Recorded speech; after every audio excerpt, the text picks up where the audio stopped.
लेकिन एक जगह जहां चेंज आता है वो है जेआरएफ का। बहुत ही बड़ा चेंज ऑलरेडी आने वाला है हमारे सामने, वो है। स्वागत है आप सभी का यूजीसी नेट अड्डा 24/7 पे। मैं हूं ऐश्वर्या पुरी। आज के इस सेशन में हम बात कर लेने वाले हैं इन मुद्दों पर।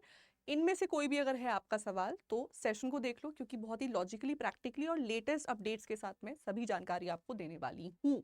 सवाल है सिलेबस के रिगार्डिंग, सब्जेक्ट के पैटर्न के रिगार्डिंग, आपके सिलेबस के चेंज के रिगार्डिंग, ऑनलाइन ऑफलाइन मुद्दे के रिगार्डिंग और जितने भी लेटेस्ट हमारे पास अपडेट्स हैं। तो शुरू कर लेते हैं। सबसे पहले बात कर लेते हैं एलिजिबिलिटी की। एलिजिबिलिटी का मैं आपको बताना चाहती हूँ कि यूजीसी नेट ने अपनी यूजीसी नेट पर से की एलिजिबिलिटी में कोई चेंज वो पिछले कई सालों से नहीं लेकर आए हैं, लेकिन एक जगह जहां चेंज आता है वो है जेआरएफ का। तो जेआरएफ पे लोगों का क्वेश्चन अक्सर रहता है कि मैम 30 है या 31 है, कितना ईयर्स है। सो एज उन्होंने करंटली अपनी 30 ही रखी हुई है। मेल जनरल कैटेगरी के लिए है ये कट ऑफ, ये एज लिमिट। अगर आप फीमेल्स की बात करो या फिर आप रिजर्व कैटेगरी की बात करो तो उन्हें वहाँ 5 इयर्स का बेनिफिट मिलता है। इसके अलावा अगर आप लॉ के सब्जेक्ट से भरते हैं अपना एग्जाम यूजीसी नेट में, तो इन दैट केस आपको 3 इयर्स का मेल्स को भी, जनरल मेल्स को भी एडिशनल बेनिफिट मिलता है। दैट मीन्स आपको 33 इयर्स तक के जनरल मेल्स भी अप्लाई कर सकते हैं जेआरएफ के लिए। इसके अलावा प्लस ऊपर 5 इयर्स का एक बेनिफिट आपको रिजर्व कैटेगरी को वहां पे मिल जाएगा। ठीक है, ये पहला आपका सवाल है। दूसरा क्वेश्चन रहता है एग्जाम पैटर्न के मुद्दे पे। तो देखो, ये बात सच है बिल्कुल कि यूजीसी ने पिछले 2 से 3 सालों में उन्होंने अपने एग्जाम पैटर्न में काफी भारी वो बदलाव कर रही हैं। इन्होंने जब ओरिजिनली सिलेबस बनाया था ना, तो पेपर 1 में 10 यूनिट्स होंगी और 10 यूनिट्स में एवरेज 5 क्वेश्चंस वो पूछ ही रहे थे, ये चलता था। लेकिन पिछले साल यानी 2025 से हमने ये बदलाव यहाँ देखा कि हर यूनिट से क्वेश्चंस नहीं पूछे जा रहे हैं। किसी यूनिट से ना के बराबर क्वेश्चंस हैं, तो वहीं किसी यूनिट से काफी ज्यादा क्वेश्चंस भी हैं। जैसे ऐसा भी हो जाता है कि कभी कभी रिसर्च से या टीचिंग एप्टीट्यूड से 0 क्वेश्चंस हैं, लेकिन फिर वहीं रिसर्च से 7 क्वेश्चंस आ जाते हैं। जो यूनिट्स में नंबर ऑफ क्वेश्चन स्टेबल है इस वक्त वो है मैथ्स, डीआई, लॉजिक और एलआर। ये सभी आपके आरसी से भी 5 ही क्वेश्चंस बनते हैं, डीआई के भी 5 ही क्वेश्चंस बनते हैं, एलआर और मैथ्स भी मोर और लेस एक ही रहता है। जो बाकी बची हुई 6 यूनिट्स हैं वहां पर नंबर अप एंड डाउन रहता है, क्वेश्चंस में बदलाव रहते हैं। तो ये एक पैटर्न का चेंज है जो हमने ओवर ईयर्स देखा है।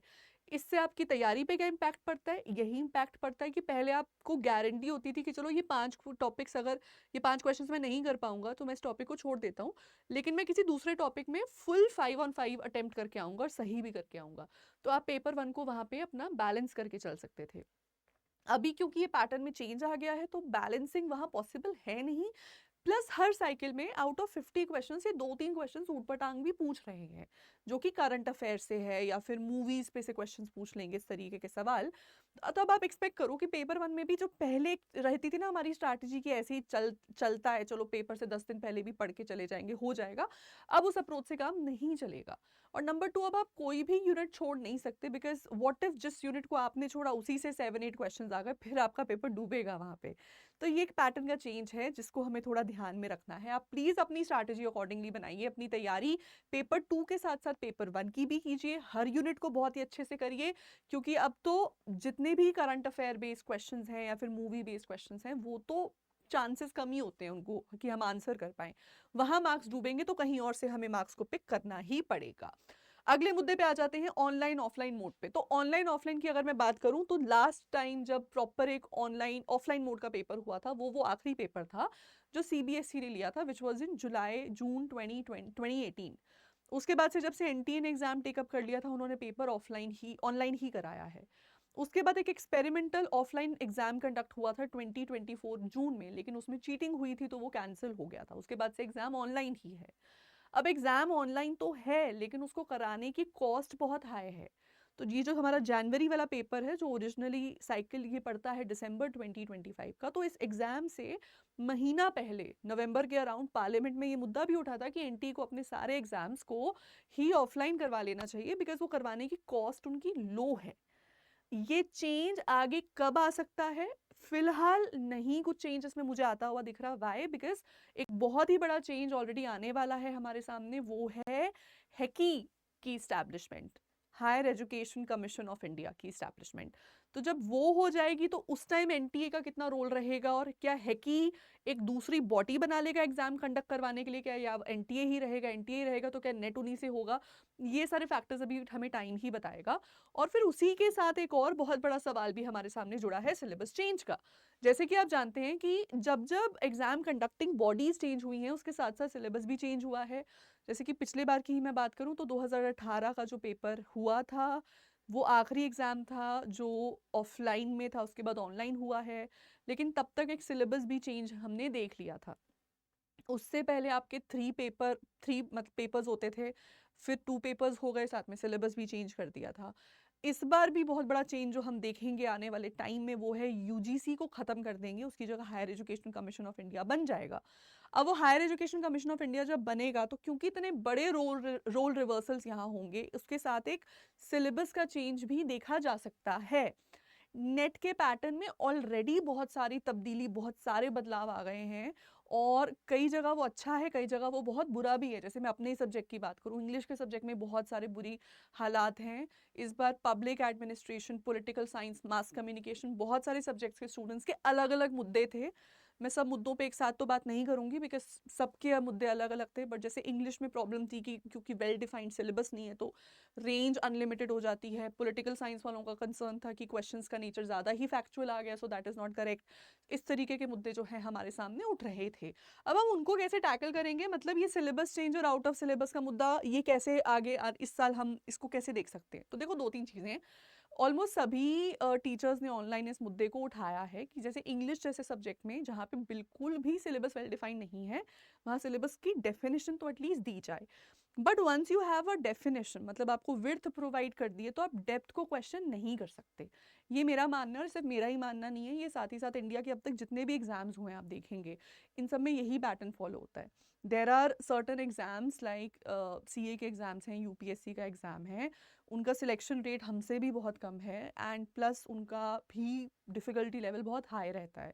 आज जैसे लोग ऑनलाइन बैठ के पढ़ाई करके नेट क्वालिफाई कर लेते हैं, तो इन एग्जाम्स लाइक सीए और those kinds of exams it's nearly very very difficult घर बैठ के पढ़ाई करना। लोग कई कई साल ड्रॉप भी कर रहे होते हैं, ड्रॉप लोग यहाँ भी करते हैं।